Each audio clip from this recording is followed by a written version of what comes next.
નમસ્કાર મિત્રો, ભક્તિબેટ ચેનલમાં આપનું હાર્દિક સ્વાગત છે.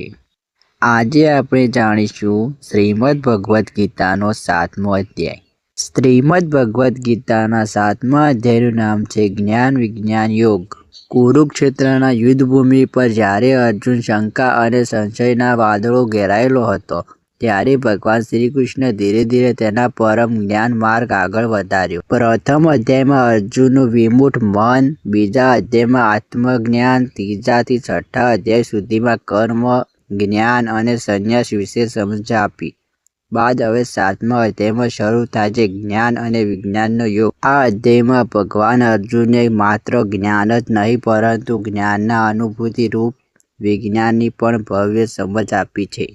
ભગવાન શ્રી કૃષ્ણ કહે છે, હે અર્જુન, જો તું મનને સંપૂર્ણ રીતે મારા પર સ્થિર કરી દે અને ભક્તિથી મારી સેવા કર, તો હું તને સંપૂર્ણ રીતે જાણી શકીશ. ભગવાન અહીં કહે છે કે માત્ર ધાર્મિક વિધિ કે પૂજા પૂરતી નથી, પણ ભક્તિ સાથે એકત્ર મન જરૂરી છે. જ્યારે મન ભગવાનને સ્થિર થાય છે ત્યારે જ સાચું જ્ઞાન ફૂટી નીકળે છે. શ્રી કૃષ્ણ કહે છે કે દુનિયામાં અસંખ્ય જીવ છે, પરંતુ થોડા જ લોકો ભગવાનને ઓળખવાનો પ્રયાસ કરે છે, અને તેમાં પણ દુર્લભ જ કોઈ છે જે પરમ તત્વ રૂપે ઓળખાય છે. ભગવાન કહે છે કે જ્ઞાન એટલે કે મારી સૃષ્ટિ, મારું સ્વરૂપ અને મારા જીવાત્મા વચ્ચેનો સંબંધ સમજવું, અને વિજ્ઞાન એટલે કે આ જ્ઞાનનો અનુભવ કરવો, એટલે કે જીવનમાં ભક્તિ અને સમર્પણથી સત્યનું જીવવું. શ્રી કૃષ્ણ કહે છે કે આ દુનિયામાં એવા લોકો બહુ દુર્લભ છે કે જે મને સાચો અર્થ ઓળખાવે છે. અનંત જન્મ પછી જ કોઈ જ્ઞાની માણસ સમજે છે કે સર્વ કંઈક ભગવાન જ છે.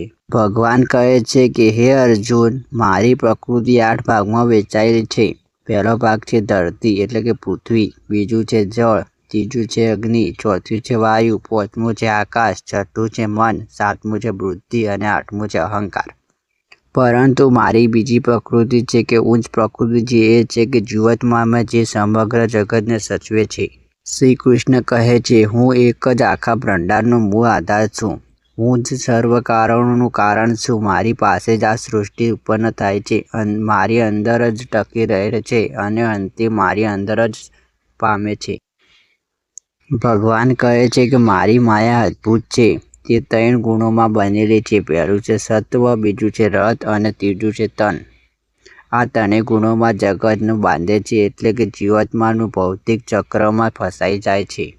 જે ભક્ત મારું આશ્રય લે છે એ જ આ માયા પારી શકે છે. અહીં ભગવાન એક મોટું તત્વ જણાવે છે. ભગવાનની માયા અતિ શક્તિશાળી છે, પરંતુ ભક્તિ દ્વારા તેને જીતી શકાય છે. ભગવાન કહે છે, હું જ જળમાં શ્વાસ છું, હું જ સૂર્ય અને ચંદ્ર પ્રકાશ છું, હું જ વેદોમાં ઓમકાર સ્વરૂપે છું, હું જ ધરતી સુગંધ છું, અગ્નિ તેજ, જીવનમાં જીવવામાં તપવા તપ છું. દરેક તત્વમાં, દરેક અનુભૂતિમાં, દરેક જીવન ભગવાન વ્યાપક છે. જે વ્યક્તિ સમજણ સુધી પહોંચે છે તેને સાચો યોગી કહેવાય છે. અર્જુનના મનમાં એક પ્રશ્ન થાય છે, હે કેશવ, ઘણા લોકો અન્ય દેવતાઓને પણ પૂજા કરે છે, શું તમે એવો જ પૂજો છો? ભગવાન સ્મિત સાથે કહે છે, હા અર્જુન, જે કોઈ પણ દેવતાઓ ભક્તિ કરે છે તેને પણ અંતે મને જ પૂછે છે, કારણ કે દેવતાઓ પણ શક્તિ મારી પાસે જ મળે છે. પરંતુ ભક્તોને એ સમજ નથી કે ફળ તેમને મળે છે ન્યાસવ છે. જે મારી ભક્તિ કરે છે એને અમર ફળ પ્રાપ્ત થાય છે. ભગવાન કહે છે, માનવ જગત અવિદ્યા અને ઈચ્છાઓથી ભરેલું છે. લાલચ, ઈષ્ટ અને અહંકાર કારણે લોકો મને ઓળખી શકતા નથી.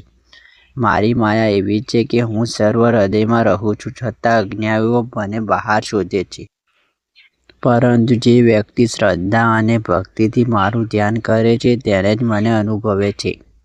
આ અધ્યાયમાં આપણને શીખવે છે કે સાચું જ્ઞાન માત્ર શબ્દોમાં નથી, પરંતુ અનુભવે છે. જ્યારે મનુષ્ય ભક્તિપૂર્વક ભગવાનની પૂજા કરે છે ત્યારે તેનું જીવન બદલાઈ જાય છે.